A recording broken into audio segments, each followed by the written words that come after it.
Hey everybody, welcome back to The Reason We Learn. I'm Deb Philman, mom, homeschooler, educator. Today I want to talk about something that might sound a little controversial. And I want to preface this by saying I am no psychologist. I'm not an expert in the field of psychology. I just read a lot of books. And I was once a leader for a support group of people who had been in abusive relationships, mostly narcissistic abuse, but within that, you have people who've suffered other kinds of abuse because they kind of go hand in hand. And one of the subjects I had to learn a lot about was verbal abuse. So I went out and I got myself this book.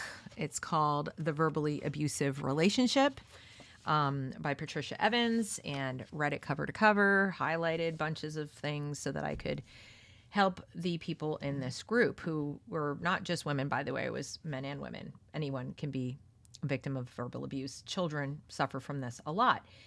And because I read this book so closely, I know the material, I know what her ideas are well enough to recall them when I'm listening to some of the things people are talking about with regard to teaching white fragility, critical race theory, whiteness, BLM in the classroom, 1619 Project. All of these things have bothered me, not just because they're historically inaccurate or because they don't add anything of value or undermine the child's sense of identity and ability to learn how to use reason and literacy and numeracy and all kinds of other things they're supposed to be learning, not to mention the sheer waste of money. But what really bothered me the most, and I've mentioned it on this channel multiple times, is the abusive nature of these lessons, of this style of teaching, of the messaging we're giving not just to the kids but to the teachers, because of course it started in the universities and the teaching of teachers, and it moved down into the schools because the teachers carried this identity, this belief system, this view of the world, view of reality into their classrooms. And every time I read the things Chris Rufo puts out about this or that training of teachers or this or that training of workers for the government, or I look at some of the curriculum materials going into the schools, I picture the adult, and it could be an adult speaking to other adults or an adult speaking to children. I picture this adult standing in the front of the room reading these slides or speaking to these slides. I picture the audience, children or not, but so much worse if they're children, listening to this. And as I'm watching and realizing not only is this not age appropriate for most of them, but there's such a power differential, and that power differential continues on up to the adults. If that's your job, you don't want to say anything because you don't want to get in trouble. This whole entire thing is mirroring interpersonal abuse. It is verbally abusive. And I've wanted to give you evidence for the longest time. And I finally said, you know what? I know it's going to seem a little goofy, but I'm going to make a video where I read the important parts of the book. Obviously, the whole thing is geared towards, partners and those kinds of verbally abusive relationships. But I want you to hear and see how close they are.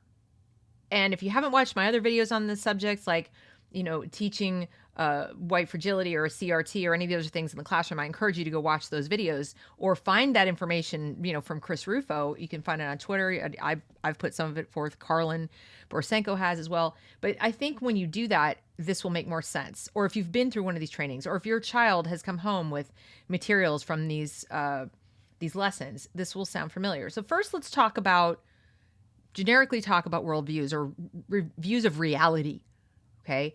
And consider the fact that your child goes to school in large part to understand and learn about reality, to understand about this world in which we live and what is real, right? They're not going there to learn about magic and fantasies and fairies. They're there to learn about reality, right? Or so we hope. And as I've mentioned, there's already a power differential. They are a student. The teacher can give them grades. It can discipline them, can send them home. They can get in trouble.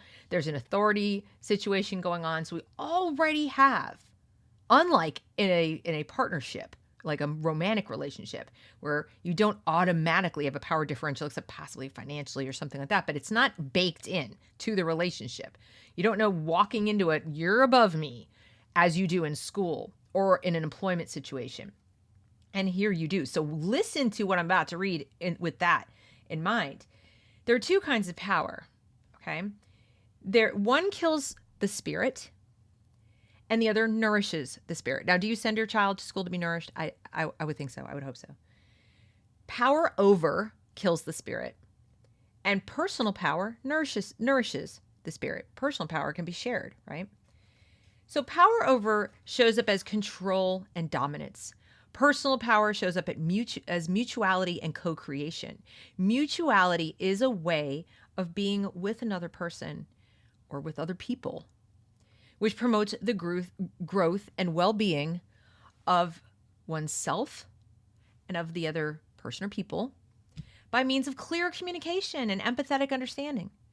So again, we send our kids to school to develop and grow themselves as individuals and also to learn how to work with other people. And a lot of schools give a lot of lip service to that. They learn how to work with others and play nice with others, right? I mean, you hope that occurs. Nobody wants their kid to come out of school just some, ruthlessly independent. I mean, independent is good, but you don't want to think, I'm not working with anybody else. Forget that. I mean, that's not going to work in life either.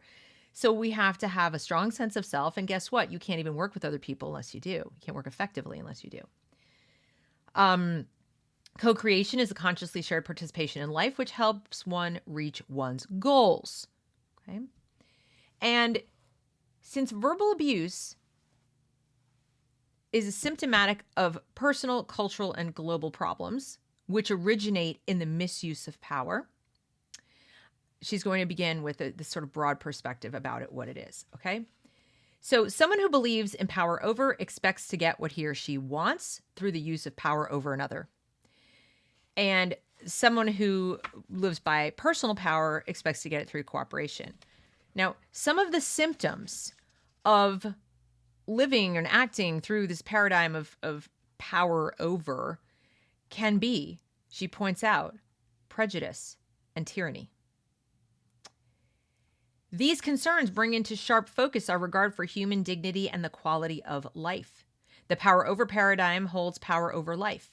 Power over life may deny the value and quality of life. The power over model of control and dominance has permeated individual consciousness for thousands of years and has taken us to the brink of global chaos. So even she discusses in her first chapter how power over at the individual level can spread out across the entire society to where you have some pretty ugly stuff. Okay. Since the microcosm of personal relationship influences the macrocosm of civilization, just as the civilization, its customs and culture influences personal relationship, it is in our relationships that we must effect this change.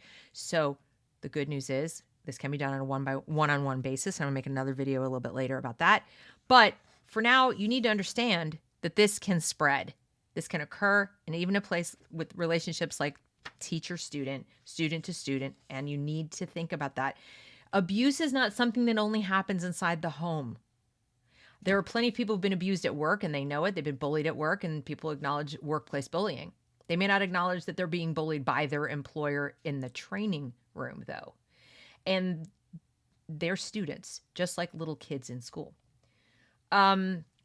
So the problem is most people don't recognize it. The problem with verbal abuse and why it's so insidious and how it can spread so fast is people don't know it's happening. I dealt with this in the support group. So many people would come because they knew something was wrong and they wanted to learn and see. A lot of people came for diagnostic reasons. They wanted to hear what we had to say and hear what others had to say to diagnose their own relationship. But the fact that they were there ought to have been a clue, right? But they just didn't know. They couldn't explain to you what was wrong. They just had this generalized sense that this doesn't feel good. This feels icky. Okay? So it's difficult to acknowledge because verbal abuse creates victims. It creates victims. I remember we talked in the other video the other day about this victim conscious mentality, victim consciousness, and how that can be taught. You can taught to feel like a victim. And that process is victimizing you. So teaching you that you're a victim, if you've not literally been victimized, well, actually, even if you have, if making that the most important thing about you, your victimization, your victimhood. If these people came to the support group and I said, you're a victim, and every time they came back and said, you're a victim, you're a victim, you're a victim, you were victimized. If that's all we focused on, if we never got past that, if we never moved past, and here's how you can prevent that next time, and here's how you can play a role in protecting yourself, and here's how you have agency and personal power and should seek out other people who have that too. If we never did that, they'd never recover. And years would come off their life, by the way. Years. They've done research on what happens to people psychologically. They get sick. They die. I mean, cancer, heart disease, all kinds of things. So we're putting our little kids in an environment where they're taught they're victims. And in that process, the process of telling you something that doesn't jive with your lived reality, like what's going on, or that doesn't give you a way to survive in that reality moving forward, is abuse. That is abuse. That's not helping you. That's not helping anyone, even legitimate victims. Verbal abuse by its very nature undermines and discounts victims' perceptions. So that person goes, I don't feel like a victim. I'm free in my mind. No, you're not. You really are. Shut up. Sit down. Okay? You're denying that person's reality. In a verbally abusive relationship, the partner learns to tolerate abuse without realizing it and to lose self-esteem without realizing it. So kids in school, kids in university, fellow professors, fellow teachers, fellow employees, people sitting there in the training room, they don't realize it. They don't know. They know that it feels icky. And conveniently, the trainer will be happy to tell them that's their white fragility. That's their white fragility talking, or that's their internalized racism talking. That's not their own mind screaming, this is wrong, warning, warning.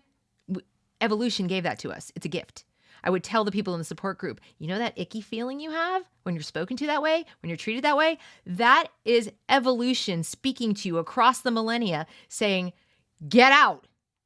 Put a lot of daylight between you and whoever is making you feel this way, at a minimum to reassess why you feel this way.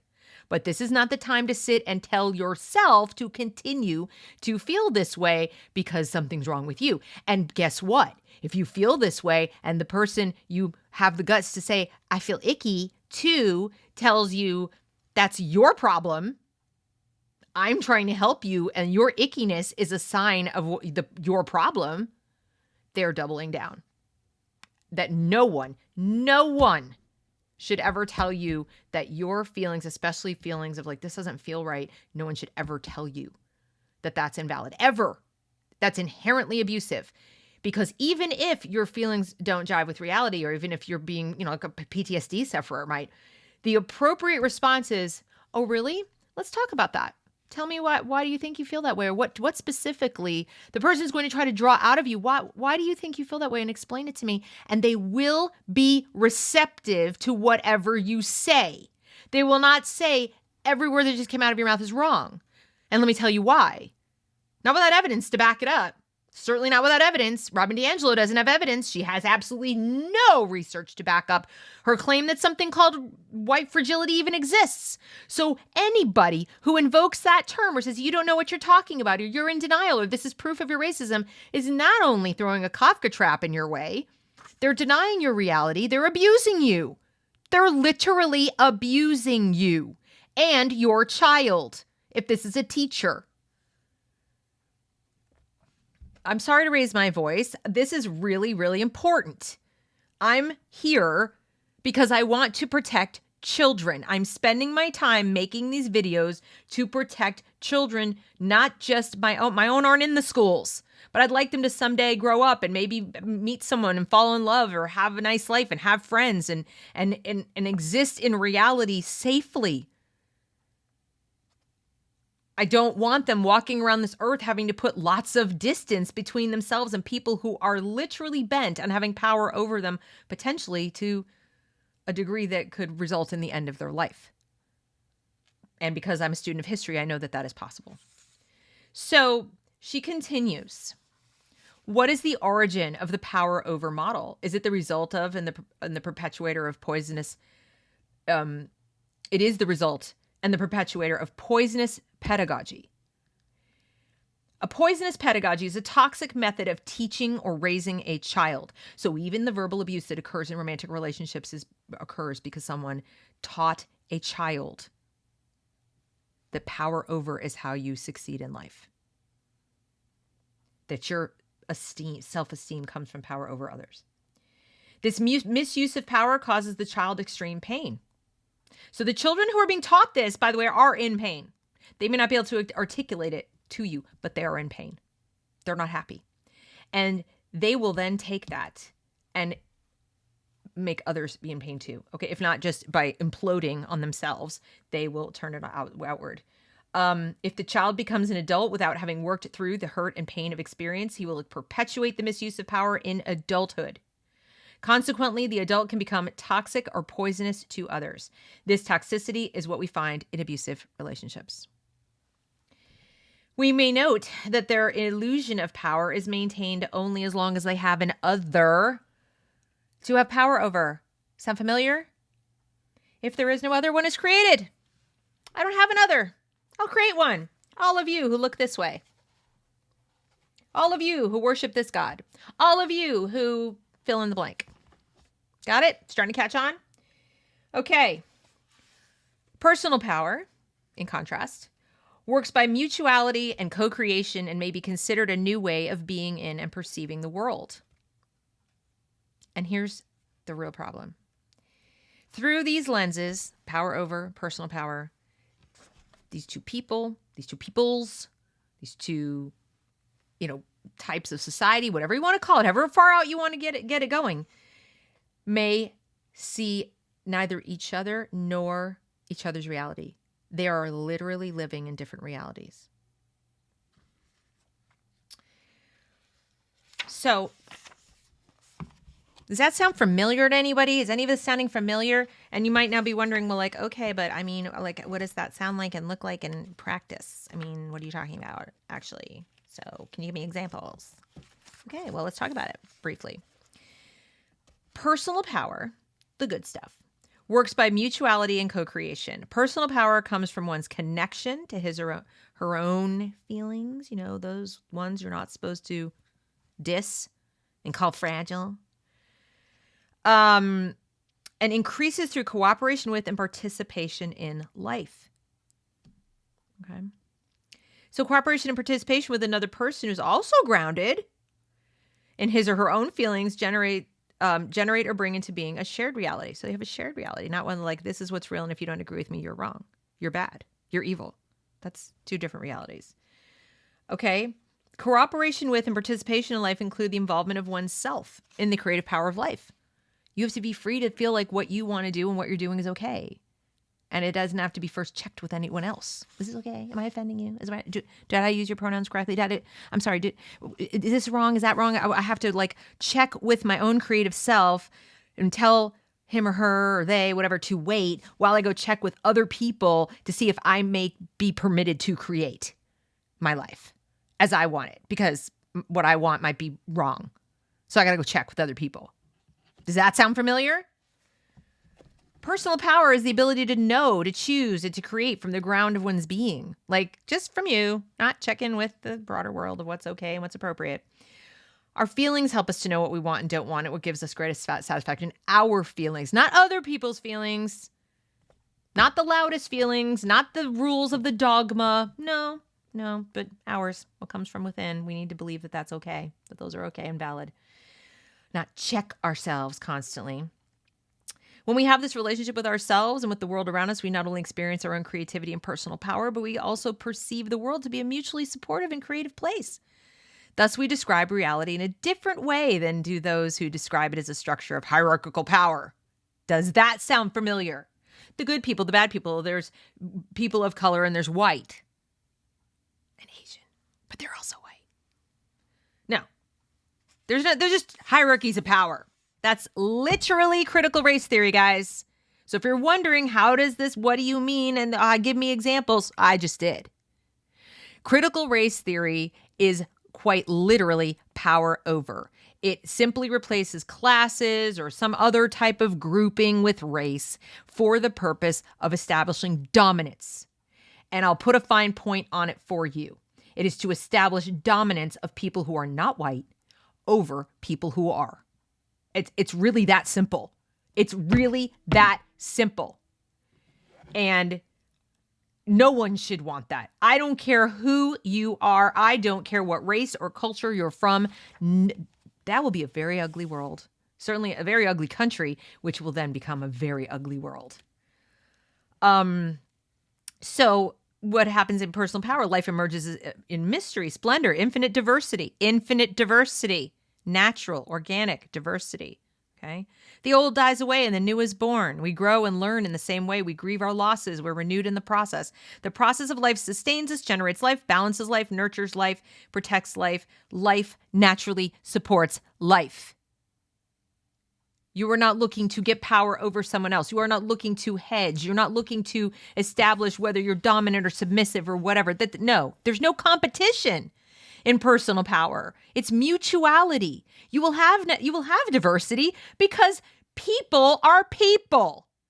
Critical race theory implicitly teaches you that people are not just people and that there are people who are better than other people, like biologically.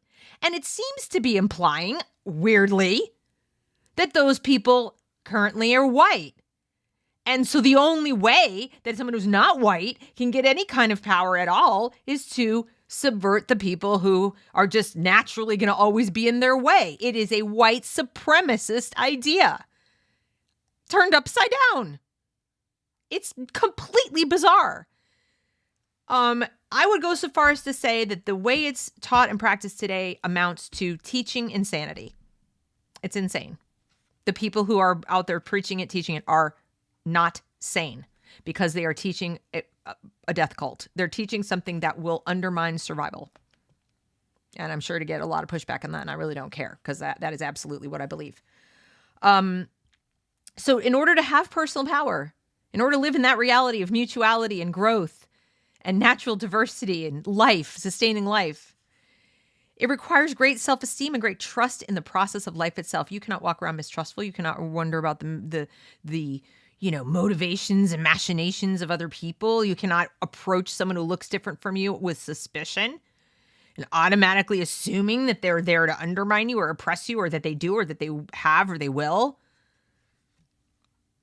It especially requires awareness of the manner and means by which those who do not share this reality may act destructively toward us. You need to be able to recognize when you're being abused and get the hell away from those people. And most definitely don't voluntarily put people like that in positions of power over you. Yeah, don't establish quotas for your corporate board, your cabinet, your teaching staff and administration, and people in positions of power over in your government, your sheriff's office, based on these bizarre, arbitrary criteria of like, well, they have the right skin color, they meet a quota. Because you could be putting people in power over you, especially people who would jump at that opportunity or worse, demand it. You're putting people in power over you to abuse you. You are literally doing that. You're not just recognize, walk away. You're saying, hi, would you like some more power from me, please? If you saw a wife doing this with her husband and then her subsequent boyfriend and then her subsequent boyfriend, you would say, honey, you need some help.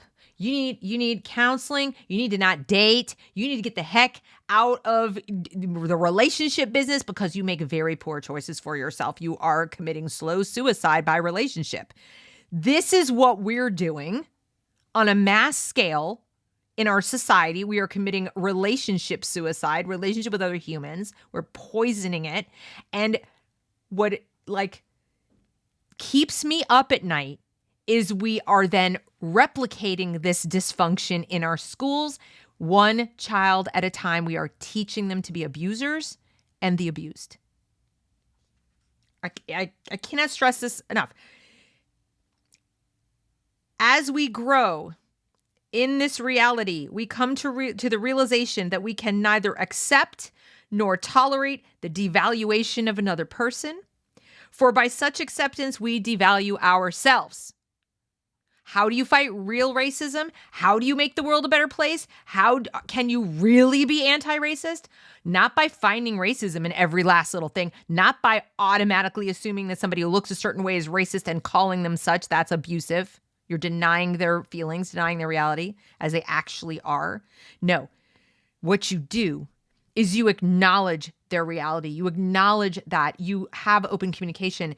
And then by such acceptance, when you do that, you accept humanity. You make it impossible for real racism to live. It's not possible. In personal power, in a reality of personal power, it is not. Racism doesn't exist. People with high self-esteem simply cannot be racist. They can't. They can't. Straight up. So here's what personal power looks like. And I'm giving you these examples so you can readily recognize where it isn't in these trainings and in these lessons. In a relationship filled with personal power, you come to realize that the people you're with, what's going on in that experience, is there to, you're allowed to value yourself and esteem the other. It's not either or. You don't have to first deprecate yourself in order to esteem the other. You don't have to deprecate the other in order to esteem yourself. To enjoy one's creations and treasure the others. To enjoy your own. It's not West is whiteness and whiteness is bad. We can't enjoy that. It's too white. We can't enjoy that. We can't enjoy our own creations, and we certainly can't treasure other people's. That's cultural appropriation. You stick with yours, I'll stick with mine, and yours are bad, by the way. Sound familiar? To pursue one's growth and nurture the others. Are people doing this training and this teaching really looking to have your child grow or to keep them right where they are? To cherish one's solitude and honor the others. Are you allowed to be alone in your own thoughts and alone in doing what you want to do? Or must you be constantly doing the work? You can't be alone in your own solitude, in your own life, in your own thoughts. No, that would be like suspicious. What are you doing? To follow one's interests and to encourage the other. Hey, my interests are this. Well, they shouldn't be because those are wrong. And I'm skipping some. To protect oneself and comfort the other. You think you're going to get any comfort when someone tells you that you've got white fragility? Well, I'm not racist. Yeah, you are. Is that comforting? Even if you really believe that they were fragile, is that comforting? Even if you say it in a nice way, like, oh, honey, that's your white fragility talking. Are you comforted? No, you're not. So first of all, it doesn't exist. And second of all, that's not how you comfort people. Even when you're teaching kids, both white and black, the past is filled with some pretty ugly shit that happened. Excuse the foul language, but, the past is filled with some stuff that we're not proud of. Well, what do you say then? But it's okay because we've made a lot of progress. We've recognized it. We've been constantly on the march to fix it. That's the beauty of our country, the beauty of our Constitution, the beauty of our individuality is that we can make the choice every day to live better lives. That's what you're going to do. That's what you are doing. And don't you take it on yourself that these things happened in the past because you weren't part of it. The thing that you can do now is dedicate yourself to continuing this progress forward. You don't need to personally feel bad about this. That's comforting. That's what it sounds like. To be oneself and let the others be. Oh my goodness, you think? To love oneself and love the other. No, sorry, that's not allowed. You're white, you're not allowed to love yourself. You have to first hate yourself.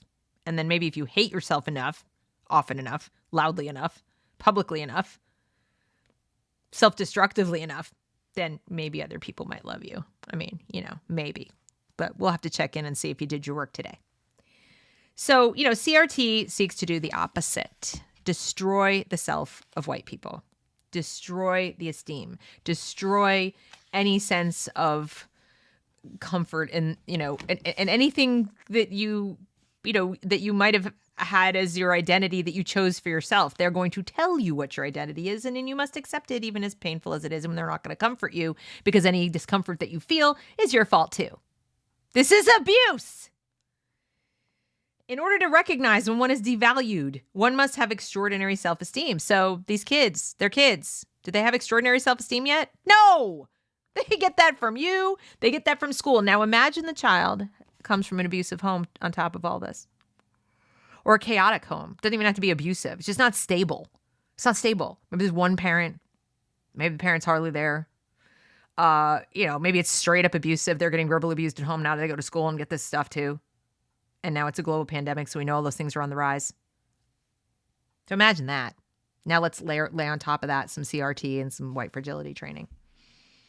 So you think they have the self-esteem to recognize that this is abusive, much less fight back against it? So here's what's not allowed in CRT that would be evidence that you can fight it, that you're okay. Respect, dignity, esteem, warmth, empathy, caring, equality. Oh, and here's the big one. Accurate information. Accurate. Yeah. Yeah. Things that are true. Not like 1619 Project. So when you ask for these things, hi, can you respect me and not tell me that I'm a bad person? Do you get it? No, you get you're fragile. This is your white fragility talking. This is proof that you're racist. They just double down. So, that's kind of, I could go on about this, but I really wanted to bring this to your attention because it's real and it will do very bad things to your children.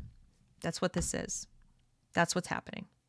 When your child has to first acknowledge there's a thing called whiteness and that, and blackness and whatever else there is. And again, this is not me, white mom, talking about white kids exclusively. This is me, human being, talking to parents, fellow human beings, fellow parents who have children of every shade in the rainbow. Every gender identification that could possibly be, every sexual orientation that could ever possibly be, it's irrelevant. It's irrelevant. They are precious little lives and individuals. And I'm coming to you and telling you that if the teachers in their teacher trainings and then coming back into the classroom are living in this reality of power over and are being encouraged or ordered straight up to teach your child that they live in a world of power over, and then they need to fight like heck to get it because there's no other esteem they can have. That's bad. That's bad. I'm just breaking it down white and black because I'm telling you what the separate messages are. That's all. So you can kind of recognize what the words sound like. But it's not good for a black child to think that white people are racist any more than it's good for the white child to be told that they are. It's bad for everyone to live effectively on planet Earth and not wreak chaos and war and destruction and death. We must push for personal power. We must teach our children about personal power. We must emphasize the skills and the expectations they should have to develop this personal power. And anyone, this is what my next video is going to be about, anyone who tries to deprive your child of that is abusing them. I don't care what kind of packaging and marketing they wrap it in. I don't care how much they tell you that it's going to be great and it's the thing that needs to happen to help the world or help other people. It's incorrect. Your gut is right. The voice in your head that says this is wrong, this feels wrong, your child being depressed, your child being nauseated, your child not sleeping, your child being anxious, not wanting to go to school. This is evolution screaming at you from within. This is not going to aid my survival on this planet, mom, dad, auntie, grandma, grandpa, teacher. I'm not fragile. This is my inner strength going, help me. Help me help myself. They don't have the vocabulary, so it comes out in other ways. Every single one of those kids rioting and breaking and destroying this summer is in excruciating pain. You may not believe that. You may not see that. It may be extremely difficult for you to have compassion for those people. It is for me. It's very hard, especially those who are adults. But I know what they were taught. They were abused. They were abused, and they may have been abused on top of it at home. We've created a generation of victims by teaching them they are victims. We literally created. That's what we did. We created the instruments of our own doom. And the only way to undo it is, first of all, recognize it's happening. This entire video is wake up. It's happening. This is what it sounds like. This is what the words are. This is what it's like. You are sending your children into a relationship with people that is toxic. I don't care how loving your family is. I don't care how perfectly functional and wonderful your home life is. You cannot protect your child completely from this. Even if they go to school and go la, la, la, la, la all day, they're certainly not going to learn the things they need to learn. It's taking the place of that. And who are they exposed to? Who are going to be their friends? And God forbid they open their mouth and say, I have personal power and I don't want this garbage. They could very well get physically hurt. So recognize it. It's happening. That's what I wanted to say. I know this is a bit of a long video, but I thought it was really important. I hope you've stuck with me this long, and I hope you enjoy this kind of content. Or not enjoy, it's a wrong word. I hope you find it valuable. I do. I'm genuinely trying to help. And if you do, I hope you will subscribe to this channel, like this video, comment on this video, share this video. That's the video.